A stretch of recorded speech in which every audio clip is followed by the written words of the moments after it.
ಸ್ನೇಹಿತರೆ ನಮಸ್ಕಾರ. ಉದ್ಯೋಗ ಸಾರಥಿ ಯೂಟ್ಯೂಬ್ ಚಾನಲ್ಗೆ ಸ್ವಾಗತ. ನಾನು ವಿನಯ್ ಶಿವಣ್ಣ. ನಾನಿವತ್ತು ಬಂದಿರತಕ್ಕಂಥದ್ದು ರಾಮನಗರ ಜಿಲ್ಲೆಯಲ್ಲಿ ಖಾಲಿರ್ತಕ್ಕಂಥ ಕೋರ್ಟ್ನಲ್ಲಿ ಖಾಲಿರ್ತಕ್ಕಂಥ ಹುದ್ದೆಗಳಿಗೆ ಸಂಬಂಧಪಟ್ಟಂತೆ ಕೆಲವೊಂದು ನೇಮಕಾತಿ ನಡೀತಾ ಇದೆ. ಅದ್ರ ಬಗ್ಗೆ ಸಂಪೂರ್ಣವಾದ ಮಾಹಿತಿ ತಿಳಿಸ್ತೀನಿ. ಅದಕ್ಕಿಂತ ಮುಂಚೆ ಒಂದು ರಿಕ್ವೆಸ್ಟ್, ನೀವಿನ್ನು ನಮ್ಮ ಯೂಟ್ಯೂಬ್ ಚಾನಲ್ಗೆ ಸಬ್ಸ್ಕ್ರೈಬ್ ಮಾಡದೆ ವಿಡಿಯೋ ನೋಡ್ತಾ ಇದ್ದರೆ ಈ ಕೂಡಲೇ ವಿಡಿಯೋ ಕೆಳಗಿರುವ ಸಬ್ಸ್ಕ್ರೈಬ್ ಬಟನನ್ನು ಕ್ಲಿಕ್ ಮಾಡಿ ನಮ್ಮ ಚಾನಲ್ಗೆ ಉಚಿತವಾಗಿ ಸಬ್ಸ್ಕ್ರೈಬ್ ಮಾಡಿ. ಬನ್ನಿ ವಿಡಿಯೋ ಶುರು ಮಾಡೋಣ. ಇನ್ನು ಈ ಒಂದು ರಾಮನಗರ ಜಿಲ್ಲಾ ನ್ಯಾಯಾಲಯದಲ್ಲಿ ಖಾಲಿರ್ತಕ್ಕಂಥ ಹುದ್ದೆಗಳನ್ನು ನೋಡುವುದಾದರೆ, ಹುದ್ದೆಗಳು ಬಂದು ಶೀಘ್ರ ಲಿಪಿಗಾರ 3 ಹುದ್ದೆಗಳು ಖಾಲಿರ್ತಕ್ಕಂಥದ್ದು, ಬೆರಳಚ್ಚುಗಾರ 2 ಹುದ್ದೆಗಳು ಹಾಗೂ ನಕಲುಗಾರ 1 ಹುದ್ದೆ ಖಾಲಿರ್ತಕ್ಕಂಥದ್ದು.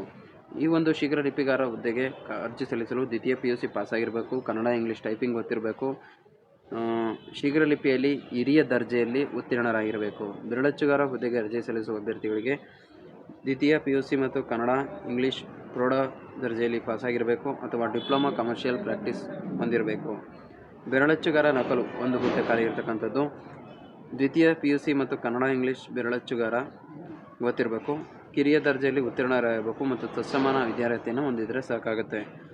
ಇನ್ನು ವಯಸ್ಸಿನ ಮಿತಿಯನ್ನು ನೋಡುವುದಾದರೆ, ಸಾಮಾನ್ಯ ವರ್ಗದ ಅಭ್ಯರ್ಥಿಗಳಿಗೆ 18 ವರ್ಷಗಳು ಹಾಗೂ ಗರಿಷ್ಠ 35 ವರ್ಷಗಳ ವಯೋಮಿತಿ ಸಡಿಲಿಕೆಯನ್ನು ಕೊಡಲಾಗಿದೆ. ಕೆಲವೊಂದು ಮೀಸಲಾತಿಗೆ ಅನುಗುಣವಾಗಿ 2 ರಿಂದ 3 ವರ್ಷ ಮೀಸಲಾತಿ ಇರತಕ್ಕಂಥದ್ದು. ಇನ್ನು ಈ ಒಂದು ಹುದ್ದೆಗೆ ಅರ್ಜಿ ಸಲ್ಲಿಸುವ ಅಭ್ಯರ್ಥಿಗಳಿಗೆ ಅರ್ಜಿ ಶುಲ್ಕ ನೋಡುವುದಾದರೆ, ಸಾಮಾನ್ಯ ವರ್ಗದ ಅಭ್ಯರ್ಥಿಗಳಿಗೆ 200 ರೂಪಾಯಿಗಳು, 2A 2B 3A 3B ಅಭ್ಯರ್ಥಿಗಳಿಗೆ 100 ರೂಪಾಯಿಗಳು, SC ST ಕ್ಯಾಟಗರಿ 1 ಪರಿಶಿಷ್ಟ ಜಾತಿ ಅಭ್ಯರ್ಥಿಗಳಿಗೆ ಹಾಗೂ ಫಿಸಿಕಲ್ ಹ್ಯಾಂಡಿಕ್ಯಾಪ್ಟ್ ಅಭ್ಯರ್ಥಿಗಳಿಗೆ ಶುಲ್ಕ ವಿನಾಯಿತಿ ಇರ್ತಕ್ಕಂಥದ್ದು. ಇನ್ನು ಹುದ್ದೆಗೆ ಆಯ್ಕೆ ಪ್ರಕ್ರಿಯೆ ನೋಡುವುದಾದರೆ, ಅರ್ಹತಾ ಪರೀಕ್ಷೆ ಮತ್ತು ಸಂದರ್ಶನದ ಮೂಲಕ ಅಂದರೆ ಎಕ್ಸಾಮಿನೇಷನ್ ಕಂಡಕ್ಟ್ ಮಾಡಿ ಮತ್ತು ಇಂಟರ್ವ್ಯೂ ಮುಖಾಂತರ ಅಭ್ಯರ್ಥಿಗಳನ್ನು ಆಯ್ಕೆ ಮಾಡಿಕೊಳ್ಳಲಾಗುತ್ತದೆ. ಇನ್ನು ಈ ಒಂದು ಹುದ್ದೆಗೆ ಅರ್ಜಿ ಸಲ್ಲಿಸಲು ಅಧಿಕೃತ ವೆಬ್ಸೈಟ್ ಲಿಂಕನ್ನು ಕ್ಲಿಕ್ ಮಾಡೋದ್ರ ಮುಖಾಂತರ ಅಲ್ಲಿ ಅರ್ಜಿಗಳನ್ನು ಸಲ್ಲಿಸಬಹುದಾಗಿದೆ.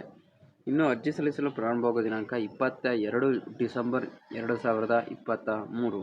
ಆಲ್ರೆಡಿ ಅಪ್ಲಿಕೇಶನ್ ಸಲ್ಲಿಸೋದಕ್ಕೆ ಡೇಟು ಪ್ರಾರಂಭ ಆಗಿದೆ. ಇನ್ನು ಕೊನೆಯ ದಿನಾಂಕ ಬಂದು 22 ಜನವರಿ 2024. ಇನ್ನೇನು ಕೆಲವೇ ದಿನಗಳು ಇರತಕ್ಕಂಥದ್ದು. ಬೇಗ ಅರ್ಜಿಗಳನ್ನು ಸಲ್ಲಿಸಬಹುದಾಗಿದೆ. ಹೆಚ್ಚಿನ ಮಾಹಿತಿಗಾಗಿ ವಿಡಿಯೋ ಡಿಸ್ಕ್ರಿಪ್ಷನಲ್ಲಿ ಅಧಿಕೃತ ವೆಬ್ಸೈಟ್ ಲಿಂಕ್ ಹಾಗೂ ಅಫಿಷಿಯಲ್ ನೋಟಿಫಿಕೇಷನ್ ಲಿಂಕನ್ನು ಕೊಡಲಾಗಿದೆ. ಹೆಚ್ಚಿನ ಮಾಹಿತಿಯನ್ನು ಅಲ್ಲಿ ತಿಳಿದುಕೊಳ್ಳಬಹುದಾಗಿದೆ. ಈ ಒಂದು ಮಾಹಿತಿ ನಿಮಗೆ ಇಷ್ಟವಾಗಿದ್ದರೆ ಈ ಕೂಡಲೇ ವಿಡಿಯೋಗೊಂದು ಲೈಕ್ ಮಾಡಿ, ಶೇರ್ ಮಾಡಿ, ನಮ್ಮ ಚಾನಲ್ಗೆ ಮರೆಯದೆ ಸಬ್ಸ್ಕ್ರೈಬ್ ಮಾಡಿ.